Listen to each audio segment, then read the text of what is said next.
Angel dengan judul lagu Allahku Besar. Kita akan bernyanyi dengan gerakan ya. Ikuti gerakan Kak Angel.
Nah, selanjutnya Kak Angel mau mengajak adik-adik untuk memperhatikan permainan berikut ini. Kak Angel akan mengajak dua orang teman Kak Angel untuk bermain bersama-sama dengan Kak Angel. Teman Kak Angel yang pertama di sebelah kiri menggunakan penutup mata, dan teman Kak Angel yang kedua di sebelah kanan tidak menggunakan penutup mata, dan mereka akan melakukan sesuatu yang Kak Angel perintahkan. Perintah pertama adalah ambil spidol yang ada di depan kalian yang berwarna merah jambu atau pink. Angkat spidol tersebut, diangkat, kemudian diletakkan di tengah-tengah. Yang kedua, spidol yang berwarna kuning. Angkat spidolnya, letakkan. Yang ketiga, spidol yang berwarna hitam. Angkat spidolnya, letakkan. Spidol yang berwarna ungu. Angkat spidolnya, letakkan. Spidol yang berwarna biru tua. Angkat spidolnya, letakkan. Dan yang terakhir, spidol yang berwarna hijau. Angkat spidolnya, letakkan.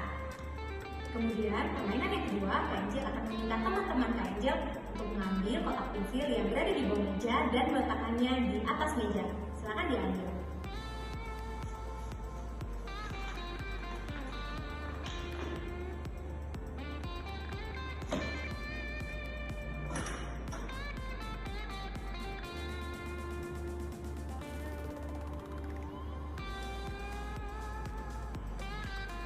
Sekarang Kak Angel akan bertanya kepada teman Kak Angel yang matanya ditutup, bagaimana rasanya memindahkan benda-benda dengan keadaan mata ditutup.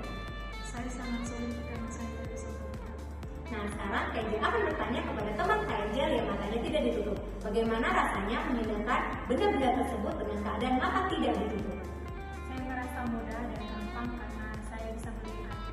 Dari permainan tadi, kita dapat belajar betapa pentingnya mata bagi kita. Kita akan mengalami kesulitan ketika kita tidak dapat melihat. Nah, ketika kita mempunyai mata, kita dapat melihat orang tua kita, teman-teman kita, dan benda-benda yang lainnya. Dan itulah yang dirindukan oleh seorang buta yang duduk di perbatasan Yeriko. Jika kita melihat peta di Alkitab, Yeriko adalah sebuah kota di provinsi Samaria yang berbatasan dengan provinsi Yudea.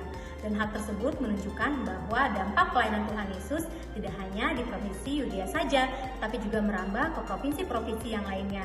Dan benar juga bahwa pelayanan Tuhan Yesus di Yudea terdengar sampai ke kota Yeriko. Orang buta di Yeriko itu sangat ingin bisa melihat. Ketika ada kesempatan, maka orang buta itu menggunakannya dengan sangat baik. Sekarang kita buka Alkitab kita dari Lukas 18 ayat 35 sampai dengan 43.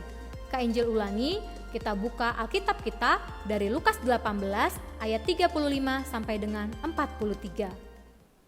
Ada rombongan orang banyak yang mendengar bahwa Yesus sedang berjalan mengunjungi kota Yeriko. Rupanya orang-orang di Yeriko sudah mendengar tentang Yesus. Ada seorang buta yang sedang duduk di tanah. Ia mendengar orang banyak yang lewat di depannya, dan ia bertanya kepada mereka apa yang sedang terjadi. Orang-orang itu memberitahu orang buta itu bahwa Yesus sedang berkunjung ke Yeriko. Orang buta itu juga telah mendengar kisah tentang Yesus.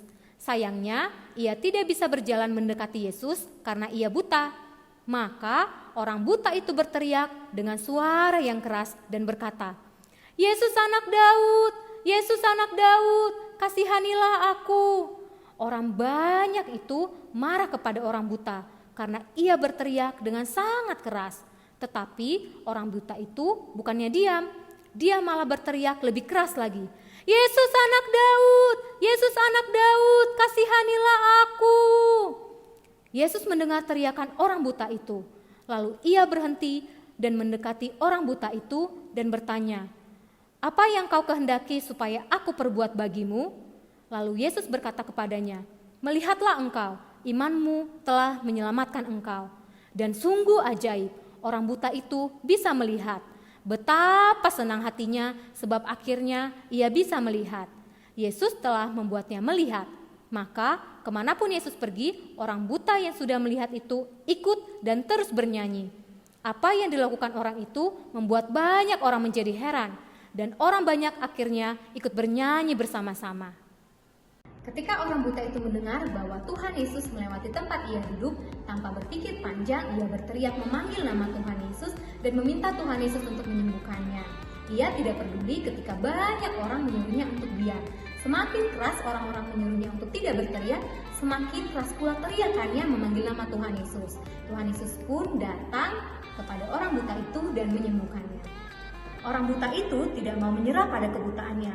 Meskipun ia tidak dapat melihat, tetapi ia masih memiliki suara dan menggunakannya untuk berteriak memanggil Tuhan Yesus sehingga Tuhan Yesus memperhatikannya. Demikian juga dengan kita. Tuhan akan membuat kita berhasil jika kita berjuang dengan sungguh-sungguh. Contohnya, ketika kamu sakit dan kamu ingin sembuh, maka yang dapat kamu lakukan adalah makan makanan yang teratur, tidur yang cukup, meminum obat, dan berdoa. Jika kamu melakukannya secara terus-menerus, Tuhan akan memberikan kamu kesembuhan. Contoh yang lain adalah jika kamu memiliki cita-cita menjadi pemain bola profesional, maka kamu harus berlatih dengan sungguh-sungguh. Dan ketika kamu berlatih, kamu akan mengikuti pertandingan. Nah, orang-orang akan melihat permainan kamu yang bagus dan akan ada pelatih-pelatih lain juga yang akan melihatnya. Apabila permainan kamu bagus, maka mereka akan mencarimu dan meminta kamu untuk bergabung dengan klub mereka. Nah, tantangan orang yang mau berjuang adalah suka menunda-nunda sesuatu dan suka malas-malasan. Ketika kita bermalas-malasan dan menunda-nunda sesuatu, kita tidak dalam keadaan sedang berjuang. Orang-orang yang suka menunda-nunda dan malas-malasan akan sangat dekat dengan kegagalan. Tentunya kalian tidak mau hal ini terjadi, kan? Jadi adik-adik, janganlah menyerah ketika kesulitan datang. Saat-saat seperti ini, kalian sedang menjalani home learning atau pembelajaran dari rumah. Jangan pernah menunda tugas dan pembelajaran yang diberikan oleh guru-guru adik-adik. Giatlah belajar, berlatih, dan berdoa. Berserah kepada Tuhan bukan berarti pasrah ya adik-adik. Pasrah adalah kondisi di mana kita menyerah, tidak melakukan apa-apa, pesimis, dan tidak memiliki pengharapan. Sedangkan berserah adalah kondisi di mana ketika kita sudah melakukan apa yang terbaik, kemudian kita beriman, optimis, dan percaya bahwa Tuhan Yesus ikut turut campur tangan dalam setiap kehidupan kita. Demikian pelajaran sekolah minggu hari ini. Sampai jumpa di kesempatan yang akan datang. Adik-adik tetap jaga kesehatan, cuci tangan yang bersih dengan sabun, dan rajin belajar. Ingat ya, berserah bukan pasrah. Sampai jumpa, selamat hari Minggu, Tuhan Yesus memberkati. Bye!